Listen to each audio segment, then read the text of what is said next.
Para dias difíceis, Deus prepara homens fortes, e esses homens são preparados, são forjados muitas vezes nas dores e nas dificuldades da vida.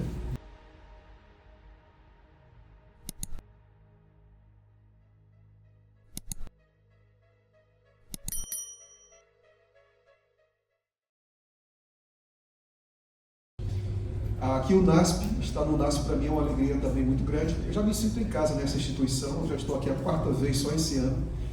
E tive o privilégio de fazer mestrado aqui em liderança. E foi uma experiência assim, muito boa, com parceria com a Andrews. Me formei aqui em 2016.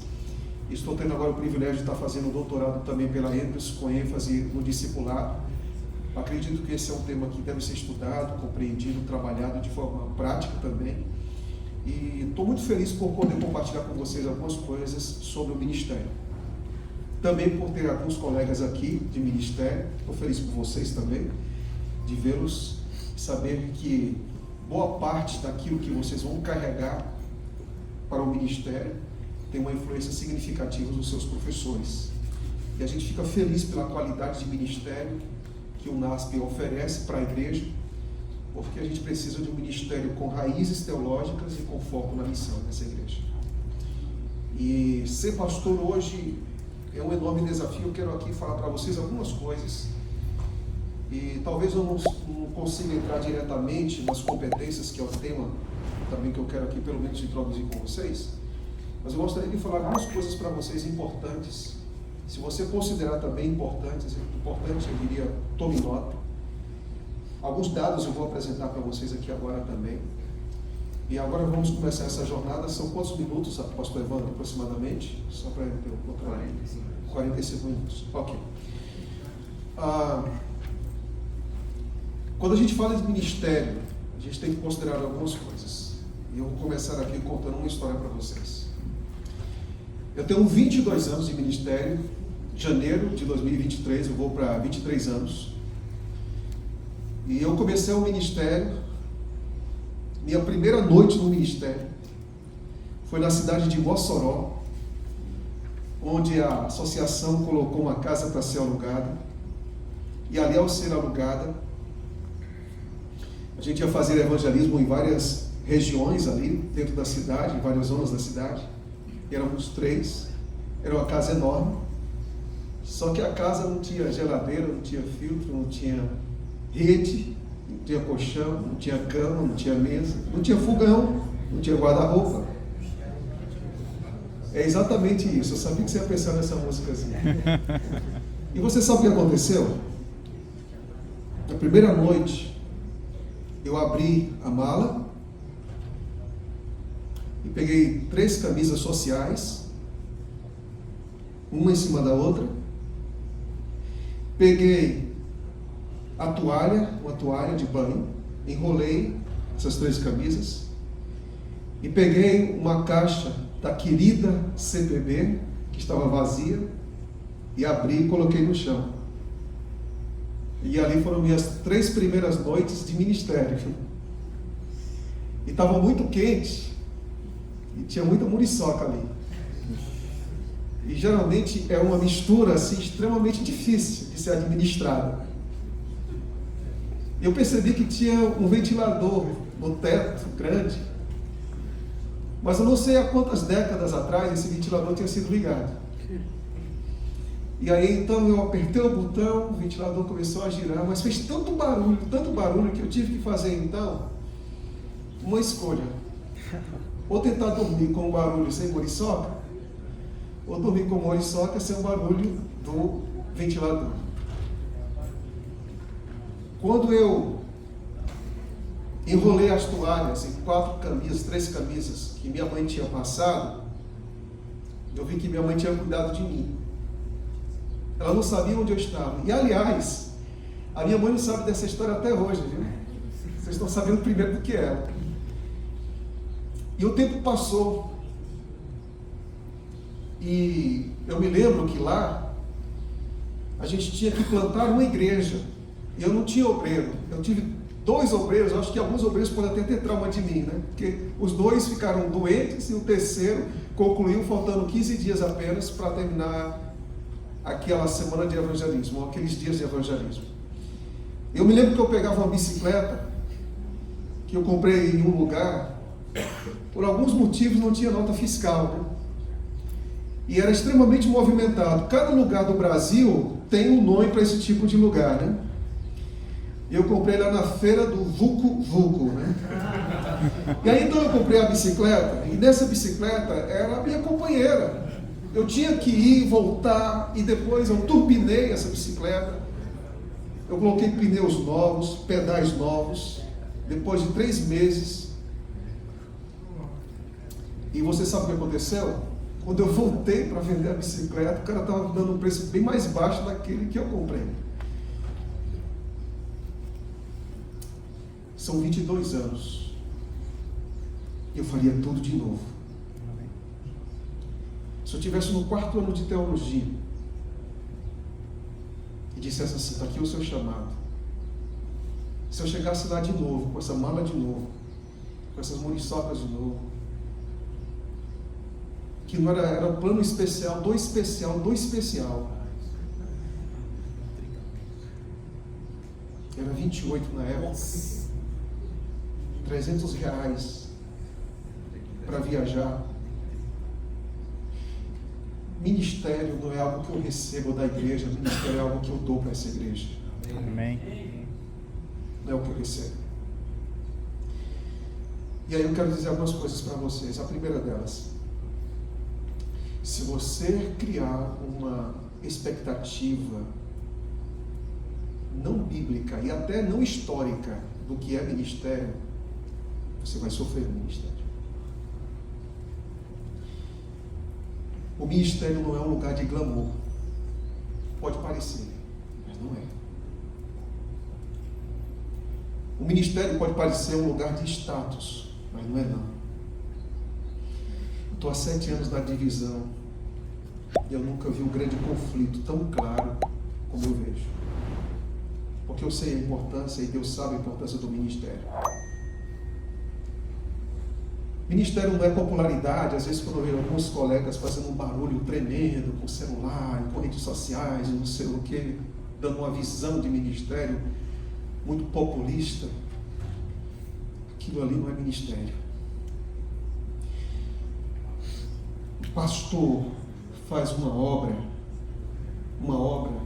que talvez nunca apareça. Outro dia eu estava conversando com um pastorzão, que ele fez há 2 dias atrás.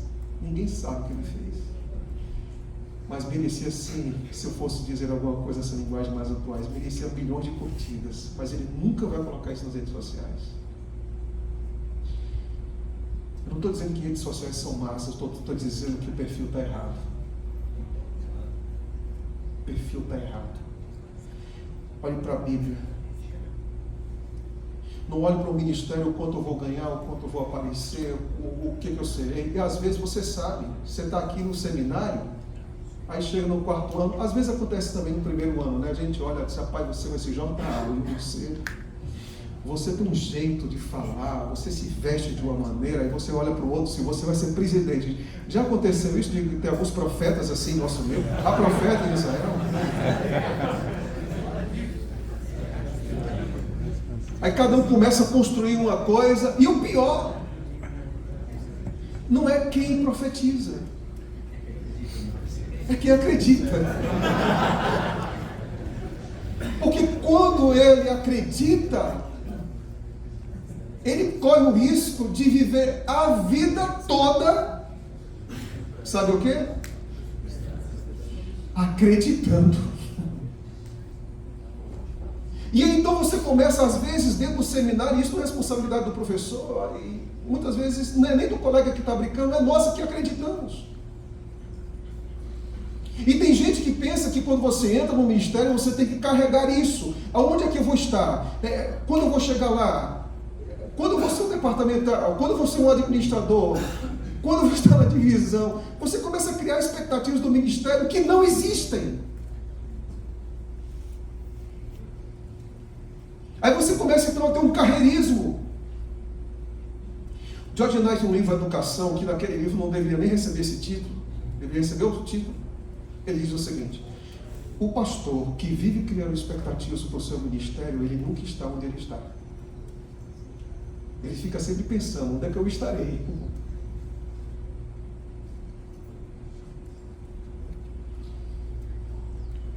A única expectativa que você tem que criar no ministério é servir. A única expectativa que você tem que criar no ministério é o serviço. E onde você servir ao Senhor será uma honra. Não importa onde.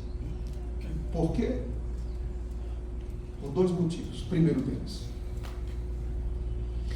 pastor que é pastor em qualquer lugar. Eu não tenho esse negócio, sabe?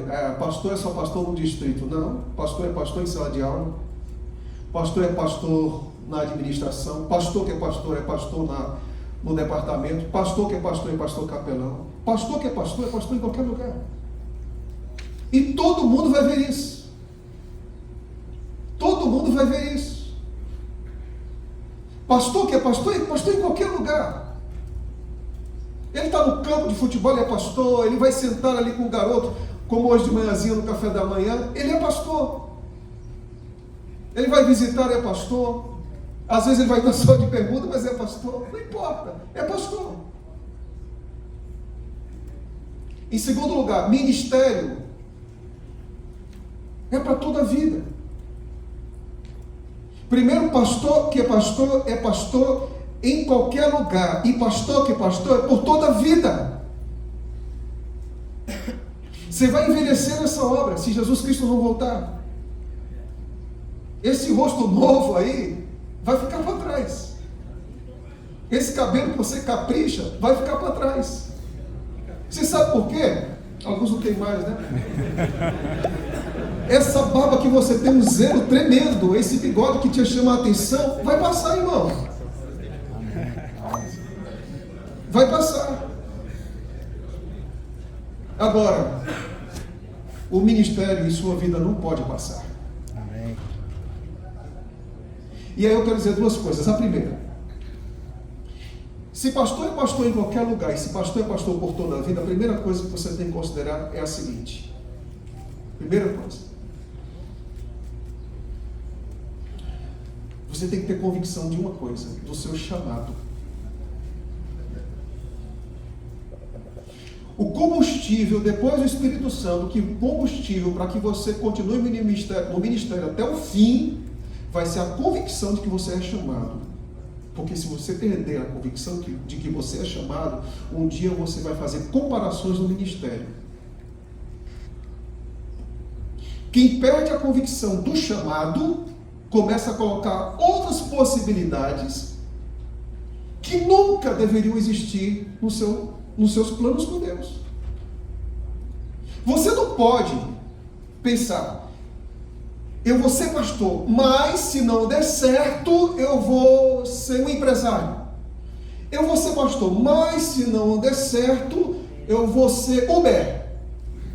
Eu vou ser pastor, mas se não der certo, eu vou cuidar de um terreno que o meu pai tem, que ele planta alguma coisa.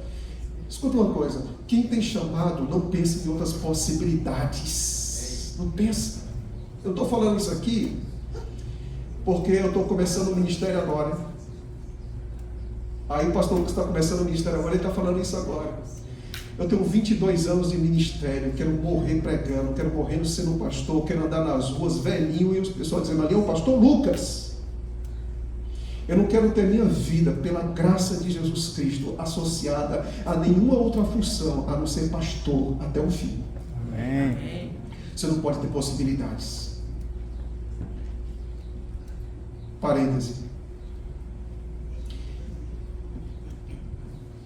Hoje na divisão são 5.000 pastores. E eu acho que é importante vocês saberem de alguns outros detalhes, São 5.000 pastores. Na pandemia nós perdemos 128, nenhum por óbito.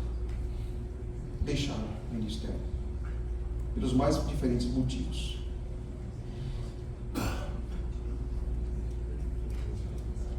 Você não pode entrar no ministério e nunca permita sair desse ministério. Há duas pessoas que estão olhando e trabalhando no seu ministério por toda a sua vida. Duas pessoas. Olhando e trabalhando. Um contra, outro a favor. Deus e o diabo. O inimigo vai estar olhando para o seu ministério e trabalhando contra você. Mas Deus vai estar olhando para o seu ministério e trabalhando a favor de você. Amém. Então a primeira coisa, coloque na cabeça: eu tenho um chamado. E aí vem uma coisa: chamado, amigos, não é algo que se perde por adultério, não é algo que se perde por finanças, não é algo porque se perde por frustração, não. Porque o chamado você nunca perde de fora para dentro. O chamado do ministério sempre é perdido de dentro para fora. O chamado do ministério para o ministério pastoral, ele não se perde ao redor de você. O chamado, ele se perde dentro de você. Quando alguém comete alguma falha, algum problema de caráter, qualquer outra coisa, ele perdeu esse ministério dentro antes. É aqui dentro. Ministério é algo que Deus coloca aqui dentro. E eu posso dizer uma coisa para vocês: ministério é um presente que Deus te deu e Ele não quer de volta. Ele não quer de volta. Ele quer que você preserve, que você cuide desse presente e ninguém pode roubar. Ministério é algo que se perde de dentro para fora e nunca de fora para dentro. A gente pensa: fulano deixou o ministério e tudo mais, porque fulano não aconteceu isso. Não. É o que os seus olhos estão vendo. Alguma coisa se perdeu dentro. Que o seu coração tem um cadeado grande, colocado pelas mãos do Espírito Santo, que nada possa abrir para que você perca esse presente que Deus te deu. Amém. Você não pode perder. Você não pode perder. E aí vem uma coisa. Uma coisa importante, vamos lá. Nós vivemos em uma época, e eu respeito isso, tá? Não estou desrespeitando não. Que alguém diz assim: eu vou deixar o ministério e vou fazer um outro ministério agora e tudo mais, eu vou ser pastor. Esses são os dias que a gente está vivendo. Mas eu vou ser pastor, eu vou estar desligado da instituição. Vou estar desligado da obra, vou fazer o meu ministério. Escuta uma coisa. Deus tem uma missão.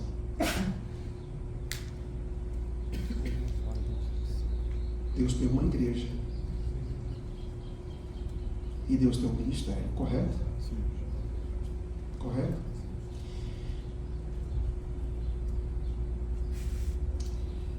Não existe ministério fora da eclesiologia. Correto, doutor? Não existe ministério pastoral fora de uma eclesiologia. Você pode fazer qualquer ministério. Agora, ministério, Romanos 12, 1 Coríntios 12, Efésios 4, está ligado aos dons, que está ligado ao corpo, que está ligado a uma cabeça, que é Cristo, correto? Sim.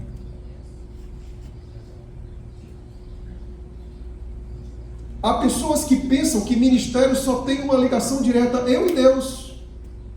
Deus, ele não coloca o chamado no seu coração e diz assim para a igreja: vocês não precisam falar nada para ele sobre ministério.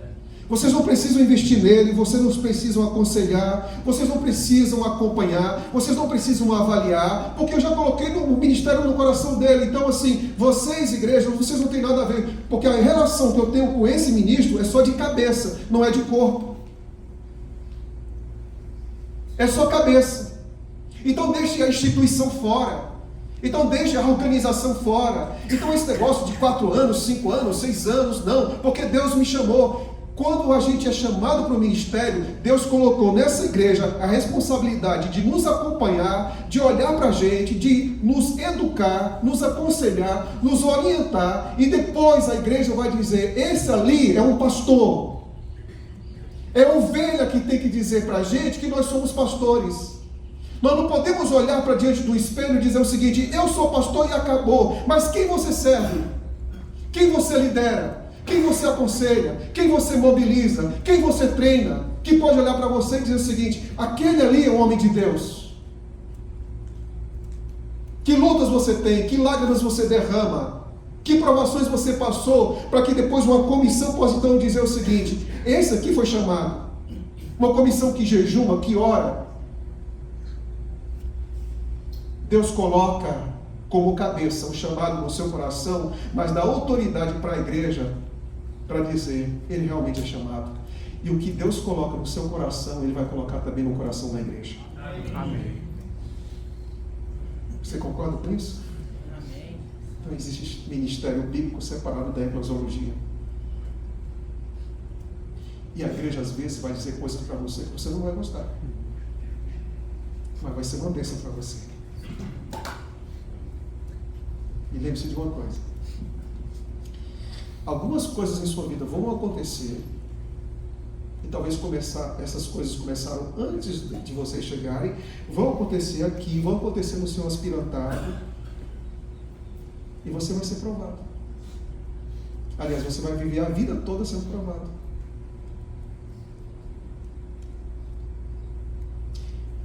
Foi maravilhoso para João Batista olhar para Jesus e dizer o seguinte: esse é o Cordeiro de Deus que tira o pecado do mundo. Isso é lindo, né? Depois a cabeça dele tem uma bandeja. É maravilhoso ver Moisés ali abrindo o mar vermelho. Que coisa linda, o vento ali, né? E tudo mais. Maravilhoso, né? Mas vezes depois Datã, Abiram criticando a liderança dele. Se a gente, amigos, se nós não tivermos uma experiência de dizer assim para Deus: Deus, olha, apaga o meu nome do livro da vida, mas pouco esse povo, se a gente não tiver isso, como é que dá para ser pastor? Como é que Paulo vai para um lugar, ali é tortura, ali chicotes, ali ameaças, ali traição, ali hipocrisia, mas mesmo assim, paixão até o fim. Tudo que você passa no ministério, aliás, tudo que você passa como estudante hoje, o sofrimento que você tem, é porque lá no futuro a gente vai precisar de homens preparados para levar essa igreja pelo poder de Deus. Amém. Nós passamos uma pandemia, foi um ensaio.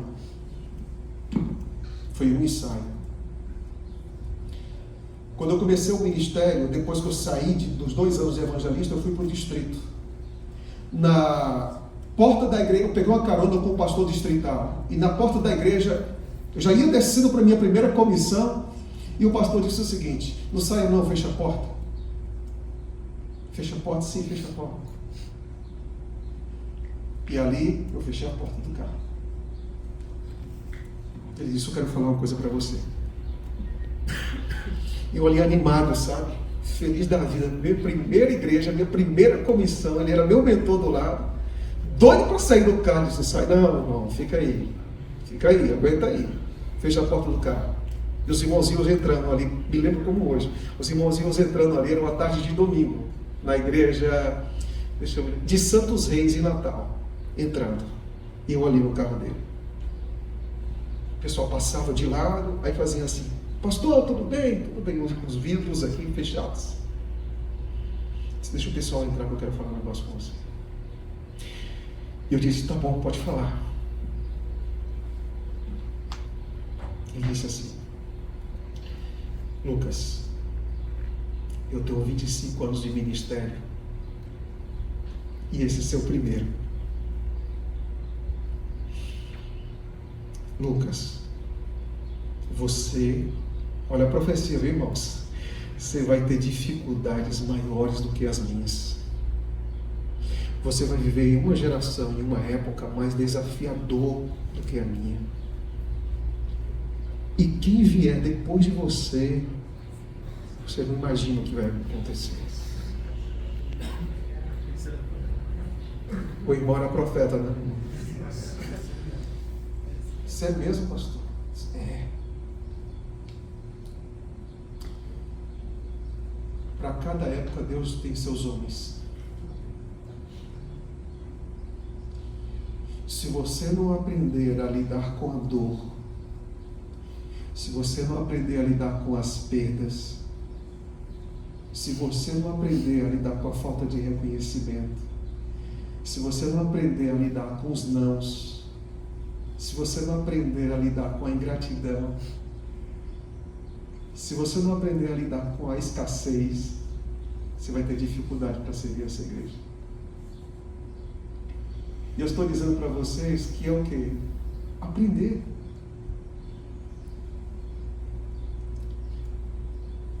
Nos 2 anos de pandemia, gente, você não sabe o que aconteceu.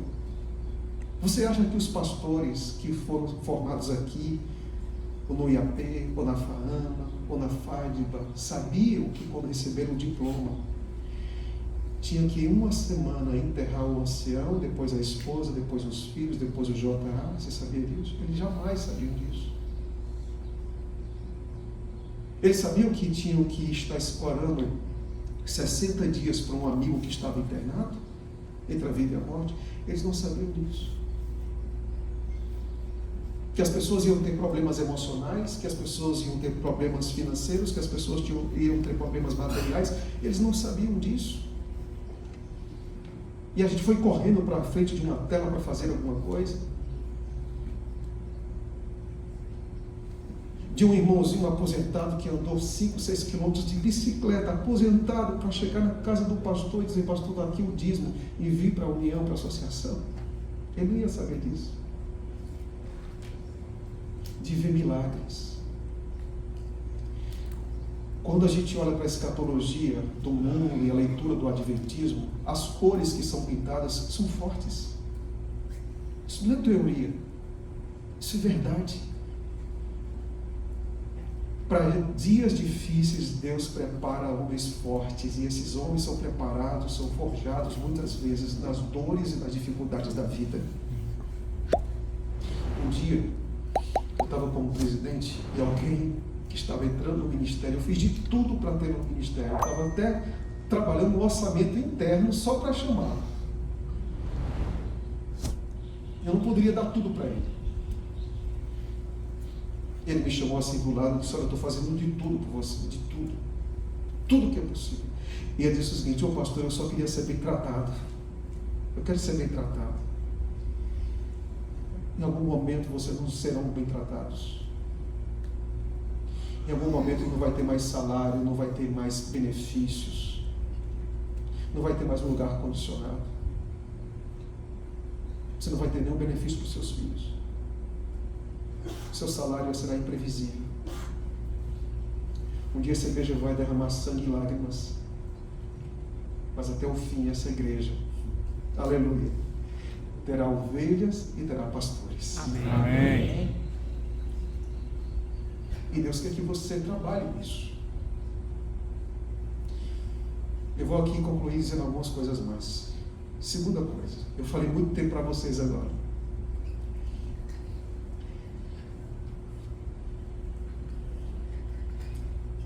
Quem aqui é casado? Amém, irmãos? Amém. É porque às vezes a gente sempre começa errado, né? Quem aqui é solteiro? Aí quer constranger os coitados dos solteiros, né? Então eu quero dizer uma coisa para vocês.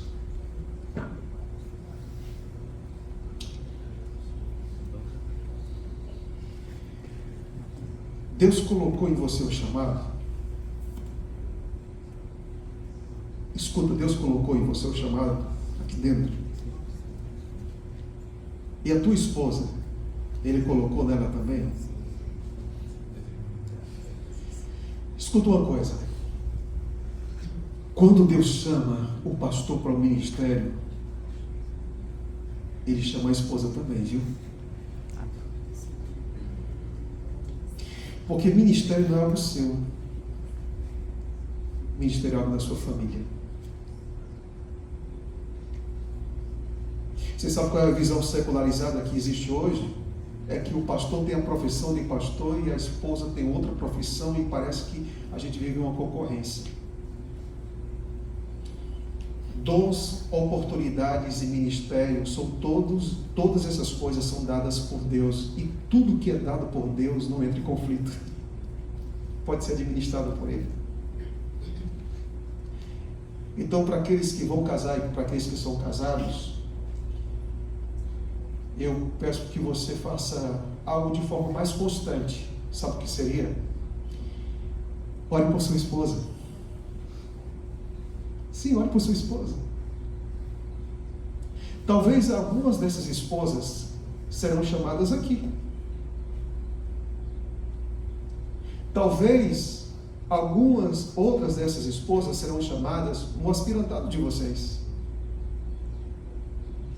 Talvez outras serão ou terão convicção do chamado em outro momento. Mas existe um princípio aqui, sabe o que é?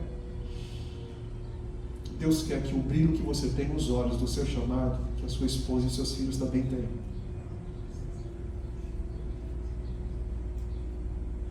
A minha esposa Mary, ela nunca cantou, tocou piano, mas ela estava com barrigão sendo capelã dos desbravadores ali em Cidade da Esperança, em Natal. E aí eu posso dizer uma coisa para vocês. Deus me usou muitas vezes para dizer para minha esposa que ela era chamada. Muitas vezes. Eu estou aqui agora em uma semana, daqui a pouco eu vou voltar para casa, dia 18, depois eu vou estar viajando dia 21, só volto para casa no final do mês, mas as impressões que minhas duas meninas, Ângela e Sofia, têm do temor de Deus, é mais a obra da minha esposa do que minha. A Sofia, mais nova, de 14 anos, diz: pai, eu quero viver a vida toda servir essa igreja. Foi o tempo que a minha esposa teve com ela que colocou isso no coração dela. Mais do que eu. A minha filha Ângela, de 18 anos, manda mensagem para mim, diz que está orando por mim. Quem colocou isso no coração delas foi mais a minha esposa do que eu. A sua esposa também é uma mulher chamada, assim só não aconteceu. Ore para que o Espírito Santo coloque isso no coração dela. E Ele é capaz de fazer isso. Eu quero concluir dizendo o seguinte. Chegará um tempo, amigos, hoje, nós como igreja, principalmente aqui na América do Sul, nós somos muito bons em muitas coisas. Nós temos prédios, programas, papéis, eventos e tudo mais. E tudo isso é importante, são bênçãos de Deus.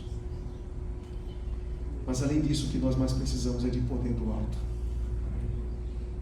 Eu estou convencido, sabe, que o Espírito Santo quer nos usar. Hoje existe uma sala 57 com 6.000 pessoas todos os dias. Você acha que isso é por acaso? Você olha outros lugares, eu viajo por aí, alguns dos pastores estão dizendo: pastor, a gente precisa, pastores falando assim comigo: pastor Lucas, a gente precisa falar mais de reavivamento. Isso não é místico, isso é bíblico. A gente precisa mais de Cristo. Quanto mais o Espírito Santo entre em nós, mais a exaltação de Cristo em nós. Que seu ministério seja um ministério, pela graça de Deus, cheio do Espírito Santo. O ministério fortalecido e comprometido com o que está escrito, não com as opiniões populares. E um ministério que se rende à cruz todos os dias, que se converte todos os dias, que se entrega todos os dias. Que Deus abençoe você, que pela graça de Deus os seus dons sejam multiplicados, a sua influência possa ser ampliada e você seja o homem e o pastor que essa geração precisa. Deus abençoe vocês. Amém.